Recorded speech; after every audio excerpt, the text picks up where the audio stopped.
think the Chinese mess with the smaller consumer. I think he paused everybody else's tariffs because they all came to the table, and none of them did reciprocal.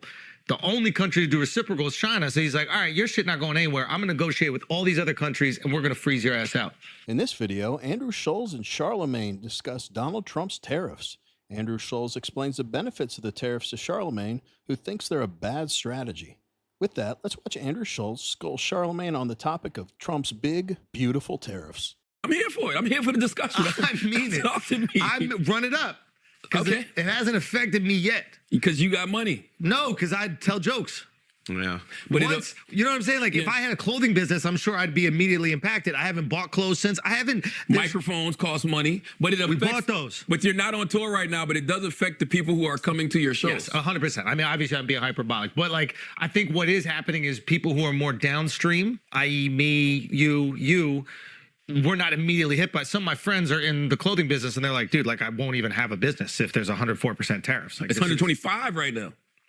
It went up again since the It went up again. Yeah. Because Trump, he paused everybody else's tariffs, but China was trying to act tough. But you know why he paused everybody else's tariffs? Art of war. No. Use their books against them. No, because you pause everybody else's tariffs because most everybody else, that impacts the big boys.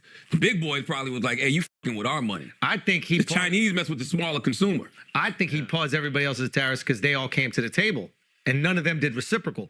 The only country to do reciprocal is China. So he's like, all right, your shit not going anywhere. I'm going to negotiate with all these other countries, and we're going to freeze your ass out.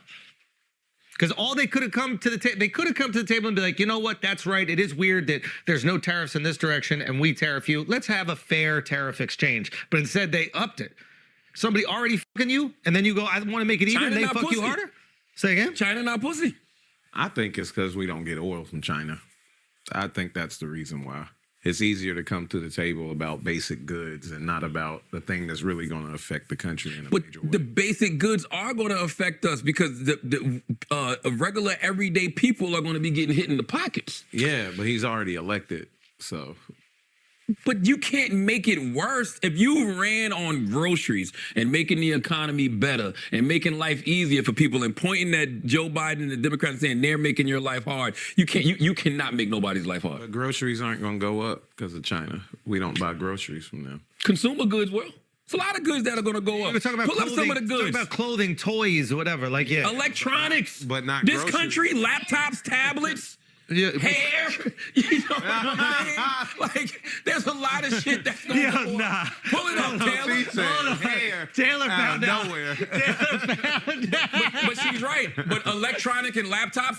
While I empathize with people like they're talking about that have been affected by Donald Trump's tariffs, I have genuine empathy for them. However, this is a problem that every administration for 30 years has kicked the can down the road. And it's an inevitable problem that we're going to have to address. But Republican and Democrat administrations haven't addressed it. We're getting screwed as a global trade partner. And China is screwing us worse than anyone. We're not allowed to litigate over there, but they're allowed to litigate over here. If a business owner wants to do business in China, they have to have a local partner. What happens is either legally or illegally, that partner will get their IP and their patents. They'll reverse engineer things, and then they'll find out ways to make them cheaper and sell them back to the United States. So it's not even just the ridiculous tariffs that they put on us. They are abusing us in so many ways. This has to be done. Shipping containers are piling up in China right now, and the media is trying to act like we're the ones that are hit the hardest. As everyone keeps saying, we have to experience some short-term pain for long-term prosperity. Again, this is everyone's fault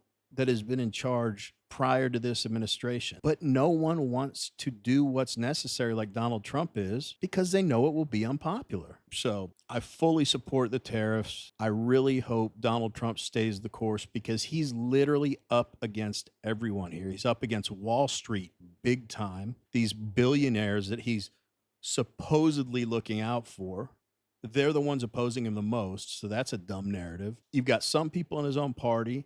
You've got every Democrat. If he's able to see this through, it will truly bring long-term prosperity to this country. And I think it'll be the biggest example in history of one man going against the system or the establishment, whatever you want to call it. Anyway, let's get back to the video. This to you, right? Let's say, for example, we get these tariffs, and people have made a lot of big deal about this. Like, why is there a tariff on Lesotho or whatever? There's an African nation like in the middle of the Atlantic or something. Or the place where they got all the penguins. Exactly. No humans there. Here's why. Because what used to happen was you would make some shit in China, they would send it to Mexico. Mexico would stamp it, made in Mexico, and then there was no tariffs from Mexico to America.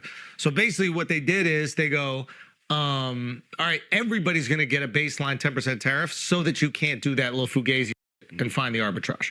So there are certain things that like they don't look like they make sense and they're a lot of fodder for headlines, but in reality, I think they do. I think it's all about getting people to negotiating table.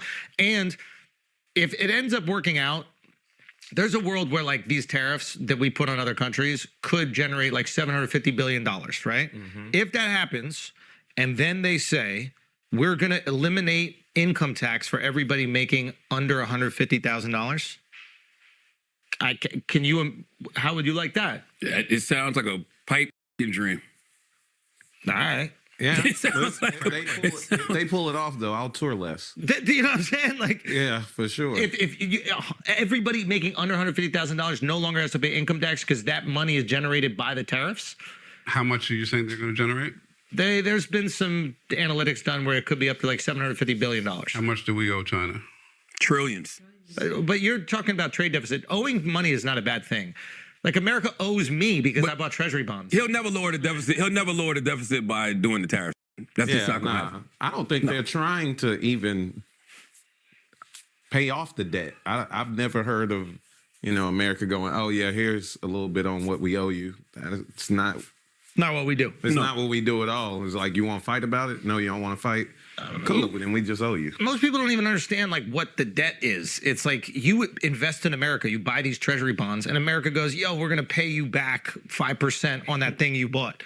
So debt isn't a bad thing. It's not like they loaned us money. They're investing in America, and then we owe them when that debt ends up.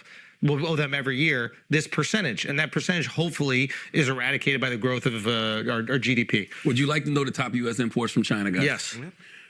Electronics and tech. So phones and smartphones, computers, laptops, tablets, TVs and monitors, computer components, everything that's in this room, basically. Alex, you might as well shut WTF Media down.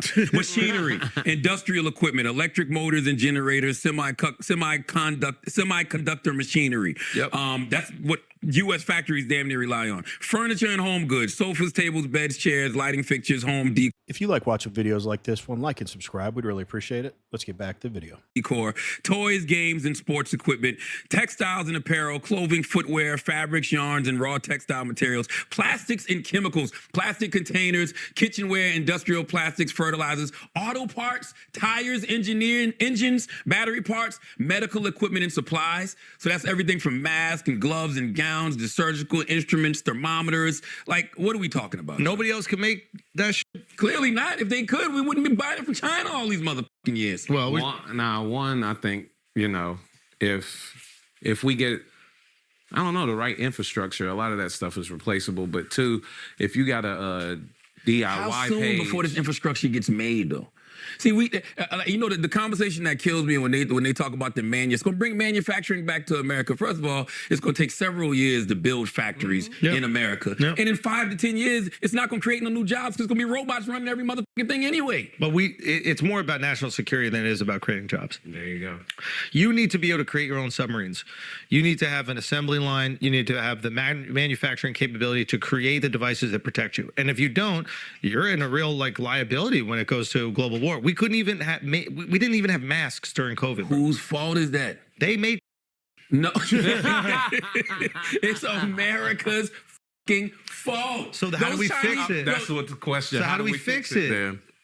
We have to We gotta be incentivize. more like the Chinese. We should be focused on discipline. That's what we're doing. We should be focused on discipline. We should be focused on education. Yes. You know what I'm saying? We should be focused on eating healthy. Yes, and it's really the truth. They tariff us, so we should tariff them back. That's exactly what we should do. But We should do what they do. That's not going to raise the skill set of Americans. But why is that so crazy? If other More countries tariff, DIY pages. What does the EI have to do with this? I said DIY. DIY? Yourself.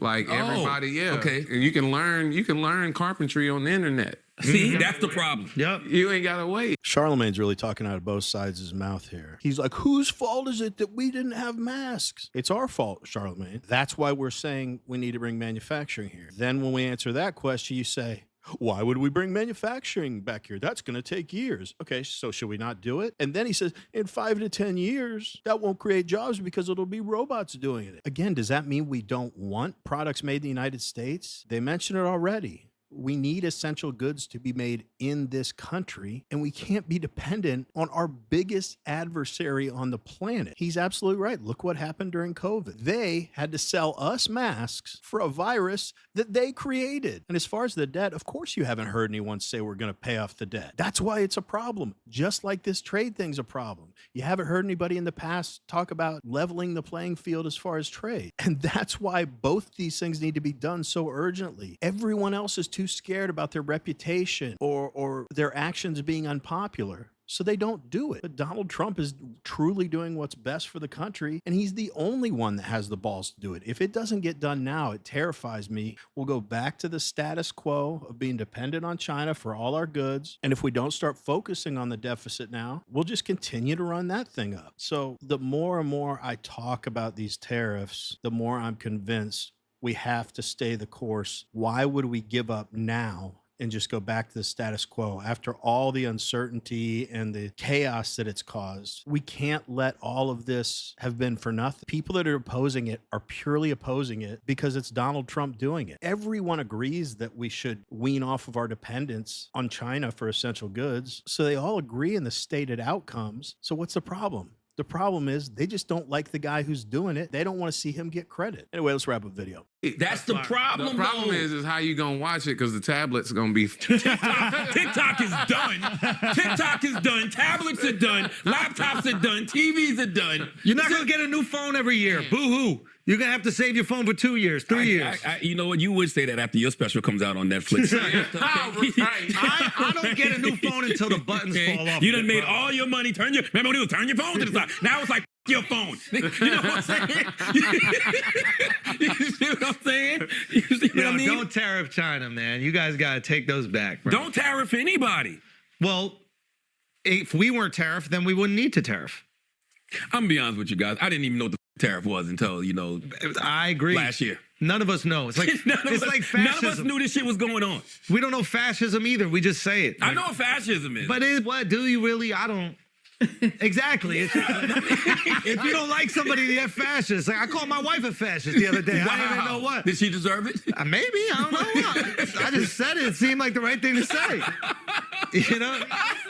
Andrew's making some good points, but at least Charlemagne's acknowledging he doesn't really know what he's talking about. He said, don't tariff anyone. I think we have like a $1.3 trillion trade deficit with the world. That's bananas. It can't continue. We are the most powerful country in the world, and we really need to use the leverage that we have to rebalance the trade playing field internationally. But we want to hear from you. What do you guys think about the whole tariff situation? What did you think about the conversation between Charlemagne and Andrew Schulz? Let us know in the comments. Anyway, as always, really appreciate you watching, and we will see you in the next one.